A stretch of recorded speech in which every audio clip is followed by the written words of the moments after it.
जय हिंद।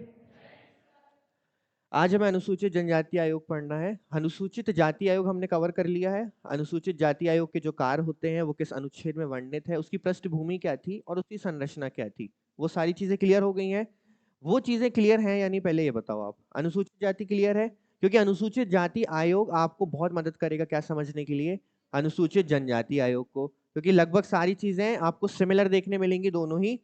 देखो, दोनों आयोग अपने भाई बहन की तरह बड़े थे साथ में। आपको पता है हमने 1950 से जो आयुक्त का सफर शुरू किया था, तो एसटी एससी हमेशा साथ साथ कंधे से कंधा मिलाकर एक आयोग बन के चल रहा था। हमने 89th कॉन्स्टिट्यूशनल अमेंडमेंट देखा जिसमें इसको क्या कर दिया गया, बाद में जाके 2003 में अलग कर दिया गया और 2004 में फिर ये अलग अलग आयोग के रूप में क्या हो गए, गठित हो गए। तो 2004 तक तो ये साथ मिलकर रहे, बाद में इनके बीच क्या हो गया, बंटवारा, विभाजन हो गया। तो विभाजन होगा तो सेम डे विभाजन हो गया। अब कार अलग अलग क्षेत्र में कर रहे हैं, एक संभाल रहा है किसको, एससी को यानी शेड्यूल कास्ट को, और एक संभाल रहा है शेड्यूल ट्राइब को। ठीक है। अब आयोग का मुख्य कार्य क्या है, सभी को पता है कि इनके क्षेत्र में काम करना और राष्ट्रपति जी को ये सूचना देना या इस बताना कि इस जाति को या इस जनजाति को आप इसमें इंक्लूड कर सकते हैं। ठीक है। तो थोड़ा सा वही कल का हम पृष्ठभूमि देखेंगे, थोड़ा सा आपको रिकॉल कराने के लिए। 1950 याद है क्या किया गया था, एक आयुक्त की नियुक्ति की गई थी। ठीक है। इसके बाद 1978 में इसको क्या बना दिया गया, एक आयोग बना दिया गया, पर ये ना तो वैधानिक था और ना ही संवैधानिक था। इसके बाद 1987 में एक अधिनियम आता है और हम जानते हैं अधिनियम आ गया मतलब अब आयोग क्या बनने वाला है, अब ये क्या बन जाता है। और ये जो बातें चल रही हैं ये किसके लिए चल रही हैं, एससी व एसटी दोनों के लिए ही चल रही हैं। इसके बाद आता है 65वां संविधान संशोधन 1990। इसमें क्या किया जाता है, संशोधन करके इसको क्या दे दिया जाता है, संवैधानिक दर्जा। पर अभी जब इसे संवैधानिक दर्जा प्राप्त है तब भी ये किस प्रकार का आयोग है, संयुक्त आयोग है। मतलब अभी भी ये एससी व एसटी आयोग दोनों मिलकर कार्य कर रहे हैं, मतलब दोनों के लिए एक आयोग कार्य कर रहा है। यहां पर चीज होती है बड़ी, ये बहुत इंपॉर्टेंट है, आप इसको याद रखेंगे। कौन से अमेंडमेंट के द्वारा पृथक किया गया था, 89वें संविधान संशोधन 2003 में दोनों आयोगों के बीच में क्या कर दिया जाता है, विभाजन, यानी एससी अलग और एसटी अलग। और इसी विभाजन या इसी पृथककरण के कारण 2004 में दो आयोग अस्तित्व में आते हैं, पहला एससी कमीशन और दूसरा एसटी। ये हमने एससी कमीशन में अच्छे से डिटेल में समझा है, इसमें तो मुझे नहीं लगता कोई डाउट होगा आप लोगों को। इसके बाद ये देखा था हमने कि आर्टिकल नंबर 338 के तहत गठन किसका किया गया, एससी आयोग का, और 338 ए के तहत किसका गठन किया गया, एसटी आयोग। तो आज हमें क्या देखना है, आज हमें 338 ए देखना है जो किससे संबंधित है, एसटी आयोग से संबंधित है। चलिए इसका परिचय देख लेते हैं। राष्ट्रीय अनुसूचित जनजाति आयोग का गठन, भाग वही रहेगा, 338 किसमें है, भाग 16 में है, और अनुच्छेद बस बदल जाएगा। वो था आपका एससी आयोग का 338, यहां पर आपको देखने मिलेगा 338 का या 338 ए। ठीक है। इसके तहत इसको बनाया गया है। आपका भाग सेम रहेगा, संविधान का भाग नंबर 16 आर्टिकल नंबर 338 ए। अब होता यह है कि इसकी स्थापना भी डेट भी सेम रहेगी। स्थापना किस दिन, 19 फरवरी 2004। अभी किस प्रकार की संस्था है, क्यों है ये संवैधानिक संस्था, क्योंकि हमें पता है कि इसका उल्लेख किसमें, भाग 16 के आर्टिकल नंबर 338 ए में इसका उल्लेख है, इसलिए किस प्रकार की संस्था है। मुख्यालय कहाँ है, अच्छा, एससी आयोग जब हमने पढ़ा था तो हमने देखा था उसके कितने क्षेत्रीय कार्यालय, 12। आपको उसके आधे कर देने, मतलब कितने, 6। अब 6 है तो आपको पता होना चाहिए कहाँ कहाँ पर है।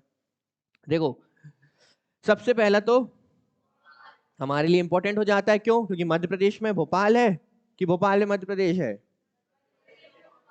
और भोपाल में आपका एक क्या है, इसका क्षेत्रीय कार्यालय। अच्छा चलो इसको अभी याद करते हैं। पहला नाम याद रखो भोपाल, दूसरा नाम आप याद रखो रायपुर। ठीक है, पहला नाम, दूसरा रायपुर, तीसरा जयपुर।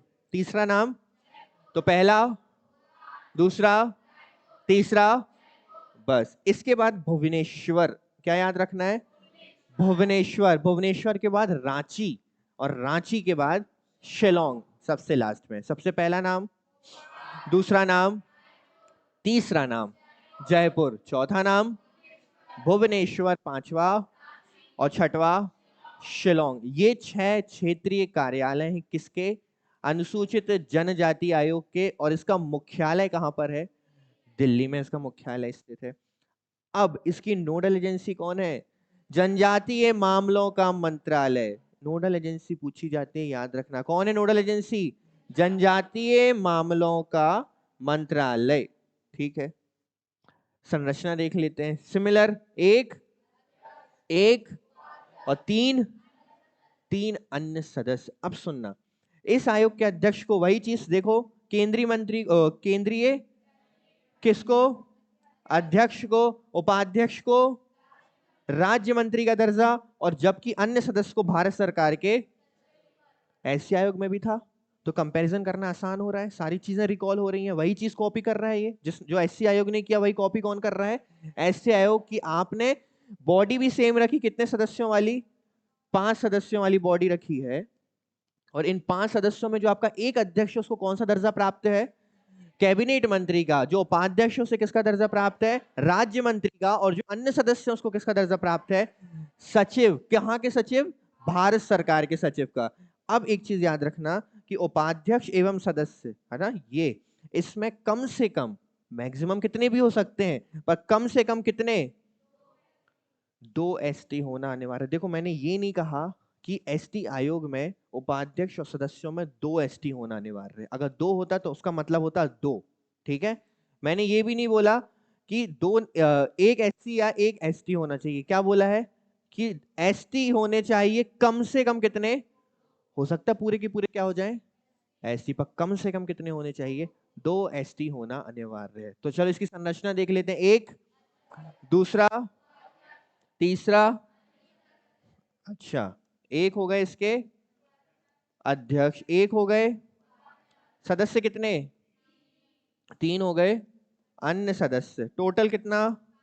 टोटल हो गए 5 मेंबर्स। अध्यक्ष को कौन सा दर्जा प्राप्त है? ठीक है, कैबिनेट मंत्री का दर्जा प्राप्त है। उपाध्यक्ष को कौन सा दर्जा प्राप्त है? कौन सा? राज्य मंत्री, केंद्रीय राज्य मंत्री। ठीक है, इसके बाद सदस्यों को भारत सरकार के सचिव का दर्जा प्राप्त है। अब जो आपके उपाध्यक्ष और सदस्य हैं, इनमें कम से कम कितने? कम से कम 2 एसटी होना अनिवार्य है। चीजें क्लियर हैं? इतनी मुश्किल है क्या? चलिए आगे बढ़े। इसके बाद नियुक्ति। अध्यक्ष, उपाध्यक्ष, सदस्यों की नियुक्ति कौन करेगा? अच्छा देखो, हम अभी इस्तीफे में पहुंचे नहीं है, ठीक है, पर आप अनुमान लगा लीजिए कि इस्तीफा किसको देंगे। समझ गए? नियुक्ति किसने की है? जो आपको ऑफर लेटर देगा वही आपका इस्तीफा भी लेगा। एक चीज याद रखना, कार्यकाल और सेवा शर्तें कितनी? 3 वर्ष। किसकी? सदस्य। 3 वर्ष सदस्यों की भी और अध्यक्ष उपाध्यक्ष सभी की। 2 से अधिक कार्यकाल के लिए नियुक्ति के लिए पात्र नहीं होंगे। इसका मतलब है कि कम से कम कितने कार्यकाल के लिए? मतलब आप समझिए कि ये पुनः नियुक्ति के पात्र हैं, बिल्कुल है।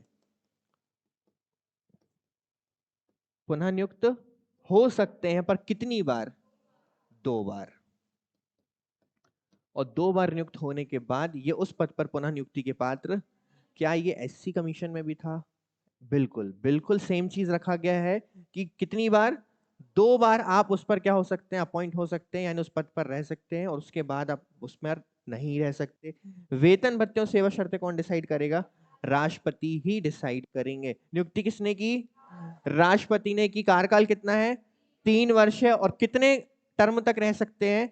2 बार, उसके बाद नहीं रह सकते। अब एक चीज है, मैं आपको बता दे रहा हूं, यहाँ पे जैसे हमने वर्षों का उल्लेख नहीं किया, एज लिमिट का, तो ये डिफॉल्ट फॉर्म पर कितना माना जाता है? 65 वर्ष। ठीक है, क्योंकि जिन जिन आयोगों में, कुछ आयोग ऐसे हैं जहां पर एज लिमिट नहीं बताई जाती है, कार्यकाल नहीं माना जाता है, तो डिफॉल्ट रूप पर वहां पर माना जाता है 3 और 65। तो इस चीज को लेकर कंफ्यूज मत होना। चलिए, रिपोर्ट किसको देगा? राष्ट्रपति को। राष्ट्रपति इस रिपोर्ट को कहां रखेगा? संसद के पटल पर। और रिपोर्ट में किसी राज्य से संबंधित अनुशंसाएं हैं तो वो रिपोर्ट की कॉपी कहां जाएगी? राज्य के राज्यपाल के पास जाएगी। और राज्य का राज्यपाल उस रिपोर्ट को फिर कहां रखेगा? राज्य विधानमंडल के समक्ष रखेगा। बिल्कुल ठीक है। पद से हटाना। आयोग के अध्यक्ष, उपाध्यक्ष और अन्य सदस्यों को पद से कौन हटाता है?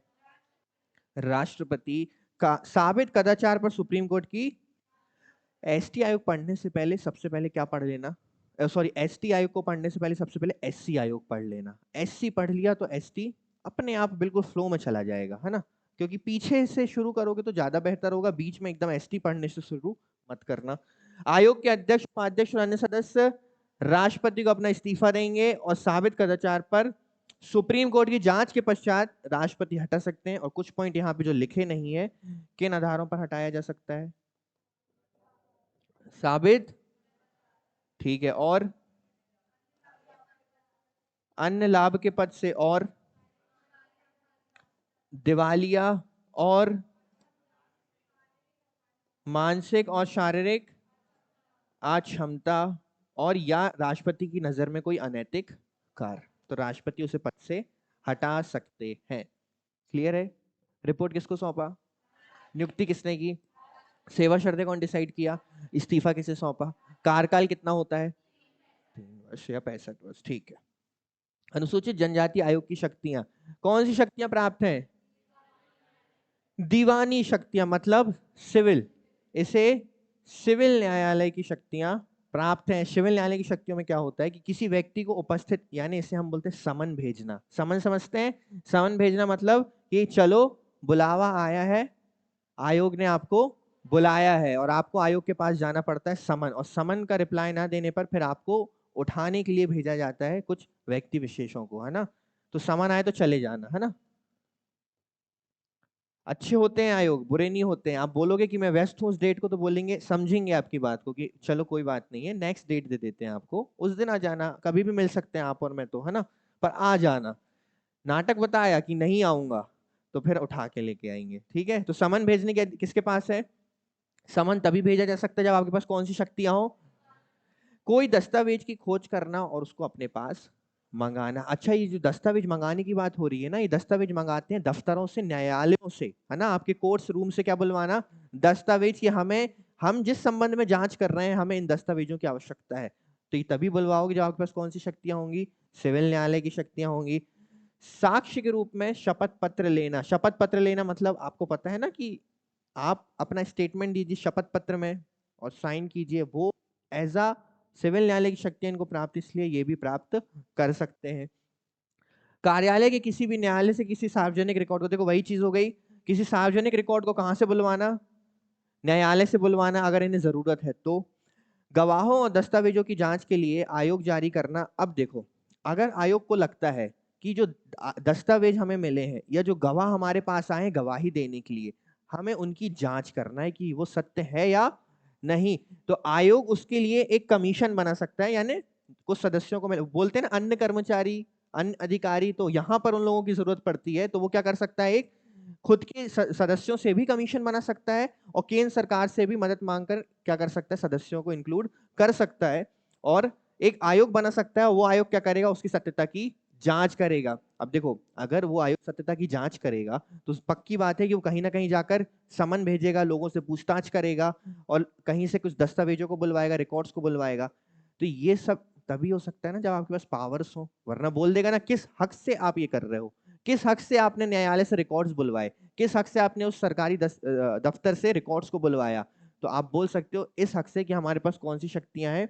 सिविल न्यायालय की शक्तियां प्राप्त हैं। और ये केवल एसटी आयोग को नहीं है, जिस जिस आयोग को सिविल न्यायालय की शक्तियां प्राप्त हैं उनके पास सारी की सारी ये शक्तियां रहती हैं। जिसमें सबसे अच्छी शक्ति तो ये है समन बुलाने की, कि आपको जिससे बातचीत करना हो, समन को सीन करके नहीं छोड़ सकते आप, पता है ना? समन में ब्लू टिक पड़ा जैसे व्हाट्सएप में लगता है, मतलब आपको उपस्थित होना पड़ेगा, सीन होते ही साथ आपको। चलिए कार्य देख लेते हैं, कुछ खास नहीं है।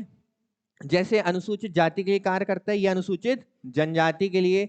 National commission for scheduled tribe को संविधान के तहत या अन्य कानूनों के तहत या अनुसूचित जनजाति के लिए प्रदान किए गए सुरक्षा उपायों से संबंधित मामलों की जांच व निगरानी करना।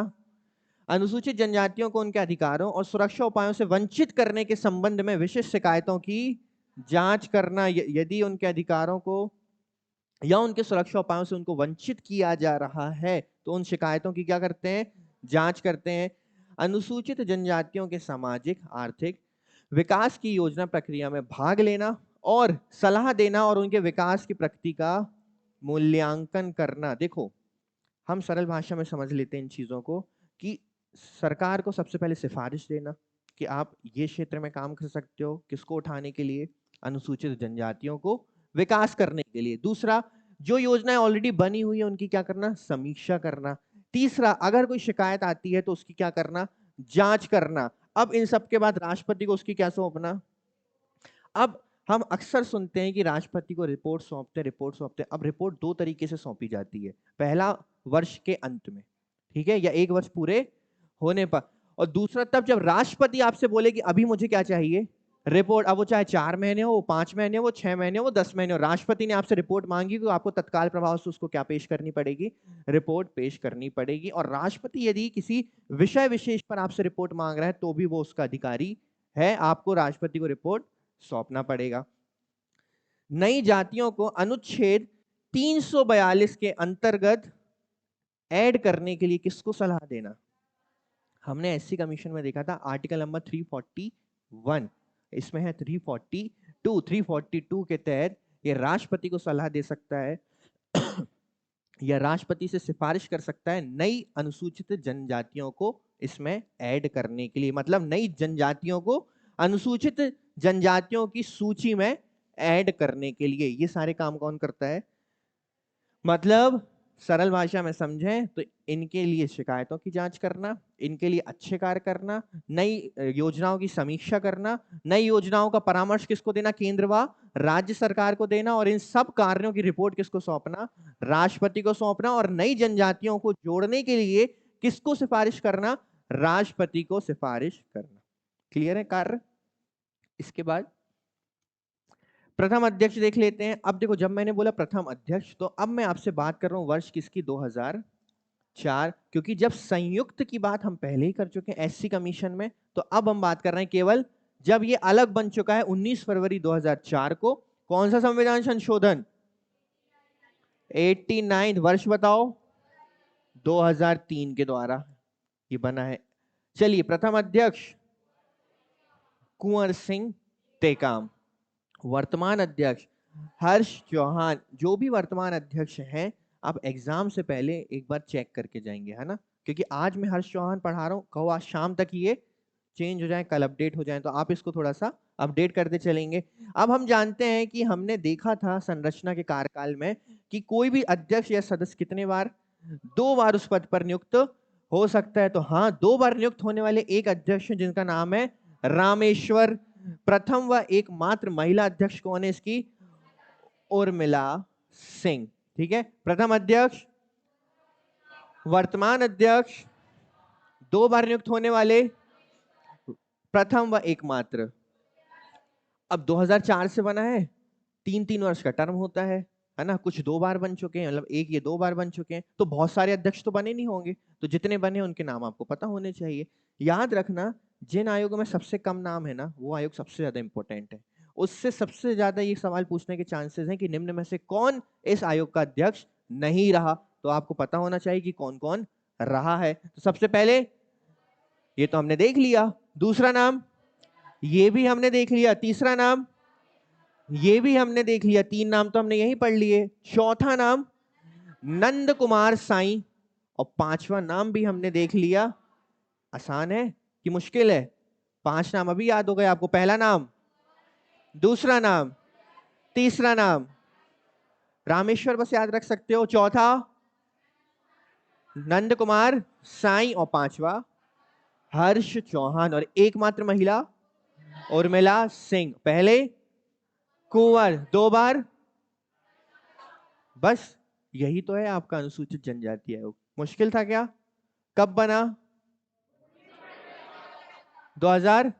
नियुक्ति किसने की, सदस्य कितने थे, अध्यक्ष को कौन सा दर्जा प्राप्त है, उपाध्यक्ष को, अन्य सदस्यों को, बिल्कुल सही। टोटल कार्यकाल कितना होता है, इस्तीफा किसे सौंपते हैं, सेवा शर्तें कौन डिसाइड करता है, वेतन भत्ते, पद से हटाना, रिपोर्ट राष्ट्रपति। पहले कुंवर सिंह, वर्तमान में एकमात्र महिला, और टोटल 2 बार कौन?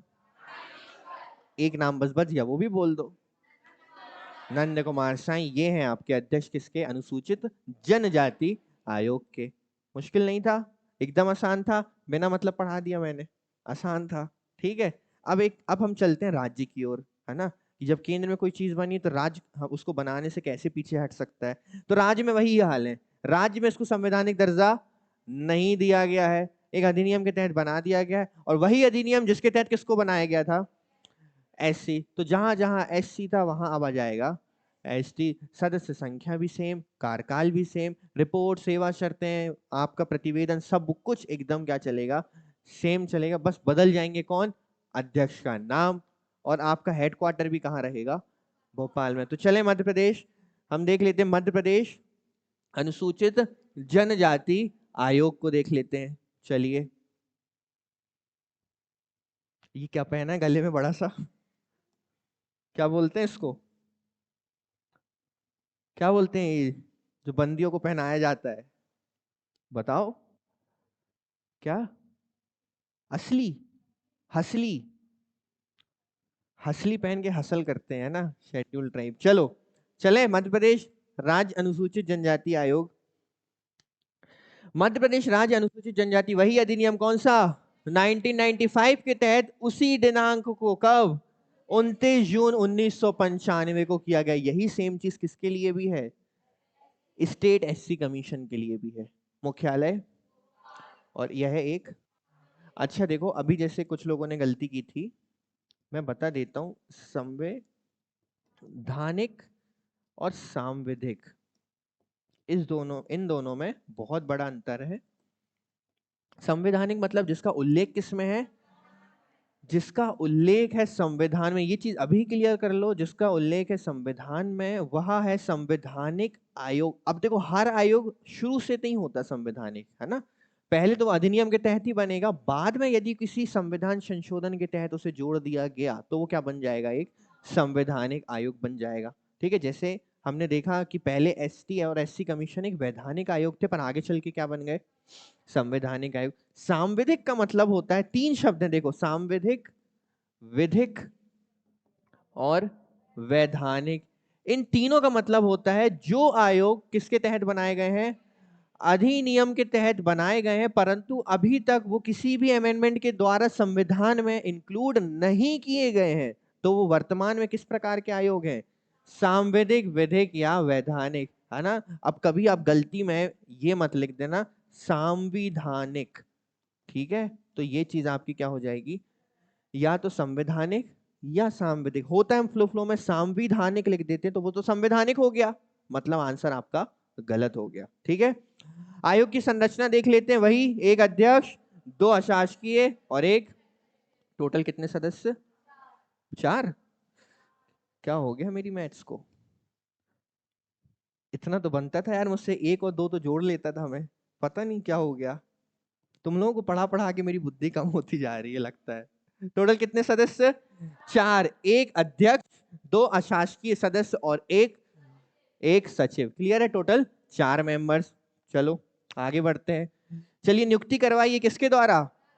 राज्य सरकार। वेतन भत्ते, अध्यक्ष सदस्यों का कार्यकाल, अध्यक्ष सदस्य अपना त्याग पत्र, वार्षिक रिपोर्ट, सब कुछ राज्य सरकार, ना ही राज्यपाल ना ही राष्ट्रपति। और कार्यकाल कितना होता है?